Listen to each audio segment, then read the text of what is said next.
दोस्तों नमस्कार, स्वागत है आपका परीक्षा खबरी में। और आज है 4 मई 2020। आज की परीक्षाओं जुड़ी महत्वपूर्ण खबरें और करंट अफेयर्स को देखेंगे। इसके पहले मैं बता दूं आपको कि चैनल का नाम है लेट्स क्रैक यूपी एग्ज़ाम, जैसा कि आपको पता है। और यहाँ पे यूपी एग्ज़ाम इसलिए क्योंकि यूपी की जितनी परीक्षाएं हैं उसको फोकस करके ये चैनल अब डेडिकेटेड है यूपी की परीक्षाओं के लिए, चाहे यूपी पीएससी हो, यूपी ट्रिपलएससी या फिर कोई भी परीक्षा हो। और जितने विषय हैं कोर्स में, जो भी सिलेबस है आपका, सब कुछ यहाँ पे कंप्लीट कराया जाएगा। तो एक ही मंच पे आपको सब कुछ मिल जाएगा, टॉप एजुकेटर के माध्यम से, क्वालिटी कंटेंट के माध्यम से। लॉकडाउन के बाद जो इनोवेटिव प्रोग्राम्स हैं वो स्टार्ट हो जाएंगे। तो अगर परीक्षाओं से जुड़ी बात करें तो आज अखबार की सुर्खियों में जो चीज़ है कि लॉकडाउन की वजह से कोई भी परीक्षा कराने की स्थिति में आयोग नहीं है अगस्त तक। हालांकि अध्यक्ष महोदय ने कहा था कि लॉकडाउन के बाद जब तक कि प्रदेश के किसी एक भी हिस्से में लॉकडाउन है, अगर संकट की स्थिति है तो परीक्षा नहीं कराई जाएगी। ठीक वही बात सामने आ रही है क्योंकि कल भी कुछ केसेस दिखाई पड़े यूपी में, इलाहाबाद में भी कुछ केसेस पकड़े गए। तो इस तरह से अब जैसे जैसे बढ़ता जाएगा, डेट भी बढ़ती जाएगी, तो जुलाई अगस्त तक भी कोई परीक्षा होती दिखाई नहीं पड़ रही है। हालांकि इंटरव्यू पर विचार किया जा रहा है कि अगर वीडियो कॉन्फ्रेंसिंग के माध्यम से इंटरव्यू लिया जा सके, जैसा कि वीपीएससी ने निर्णय लिया है, तो यूपी पीसीएस 2018 और कुछ अन्य जो परीक्षाएं हुई हैं उनके रिजल्ट घोषित करके इंटरव्यू लिया जा सकता है। हालांकि इस पर अभी मंथन चल रहा है कि क्या किया जाए, क्योंकि 17 मई तक तो लॉकडाउन है ही, तब तक तो कोई प्रोग्राम ऐसा बन नहीं सकता है। फिलहाल आप अपनी पढ़ाई जारी रखिए।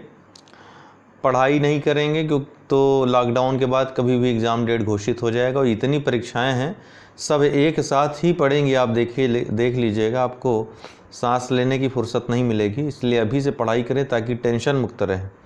और करना क्या है, अगर 24 घंटे में घर बैठे आप लॉकडाउन की स्थिति में 8-10 घंटे नहीं पढ़ पा रहे हैं, इसका मतलब आपके अंदर कमी है। ओके, तो 4 मई को इंटरनेशनल फायर फाइटर्स डे मनाया जाता है, अंतर्राष्ट्रीय अग्निशामक दिवस मनाया जाता है। एक घटना घटती है जनवरी 1999 में, 4 जनवरी 1999 को ऑस्ट्रेलिया में आग से, झाड़ी में आग लग जाती है कहीं पे, जंगल टाइप की।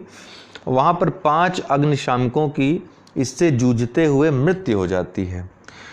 इनको सम्मान देने के लिए, अग्निशामकों के शौर्य को सम्मान देने के लिए इंटरनेशनल फायर फाइटर्स डे तभी से ऑस्ट्रेलिया के प्रयासों से ये मनाया जाता है विश्व भर में।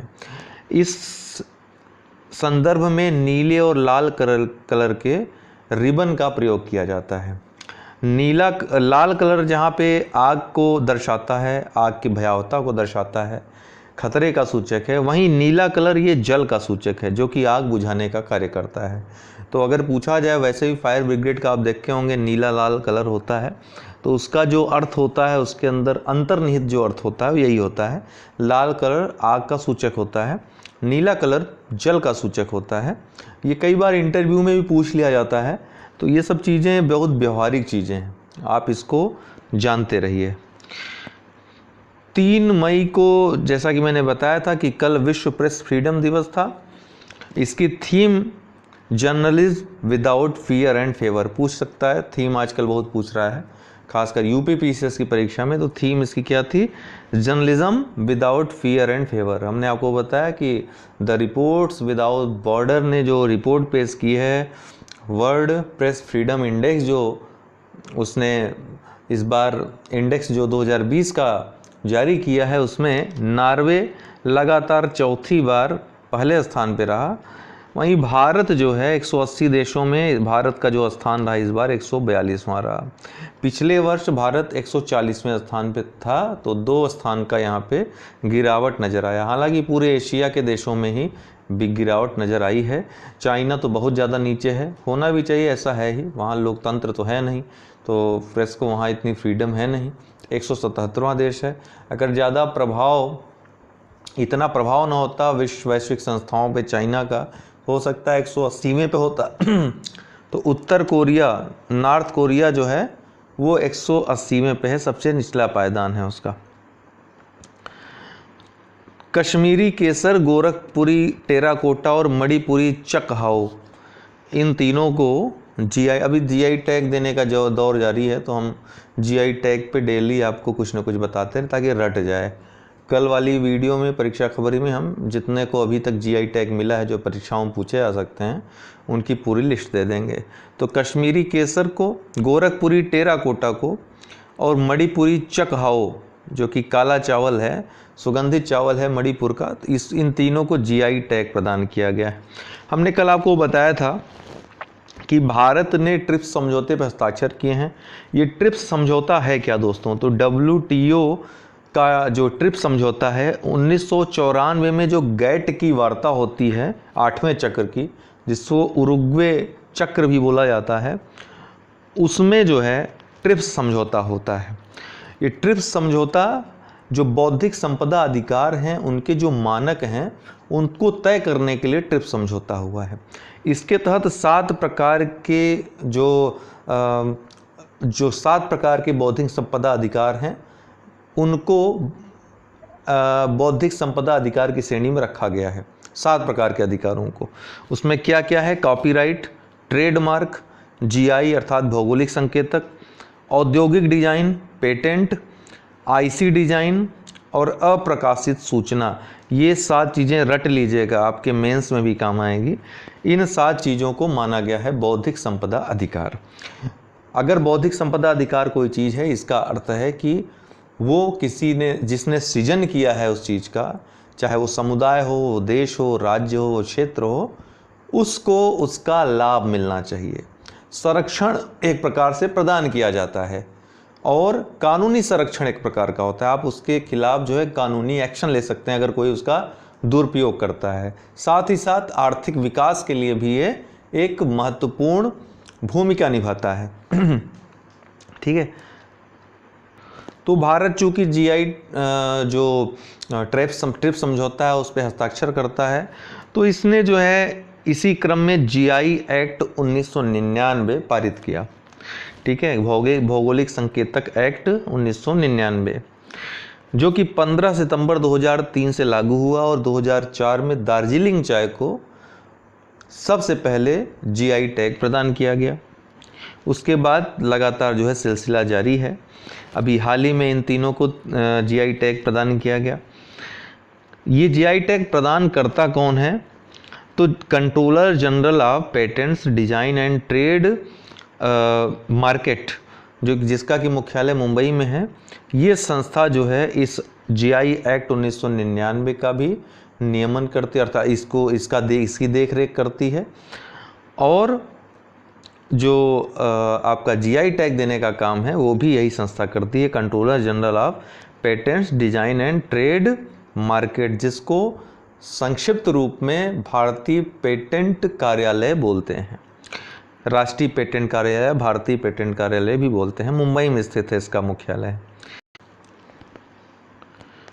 अगला है छत्तीसगढ़। छत्तीसगढ़ क्यों अभी चर्चा में है? क्योंकि मनरेगा के तहत महात्मा गांधी राष्ट्रीय रोजगार गारंटी जो कार्यक्रम है, जो कि 2 फरवरी 2006 से शुरू हुआ था, इसके तहत 18 लाख से अधिक अकुशल श्रमिकों को रोजगार देने के मामले में सबसे ऊपर, जो राज्यों में सबसे ऊपर राज्य है, छत्तीसगढ़ है। इसका कुल जो रोजगार देने का प्रतिशत है 24% है, अकेले छत्तीसगढ़ दिया है, तो ये टॉप पर है।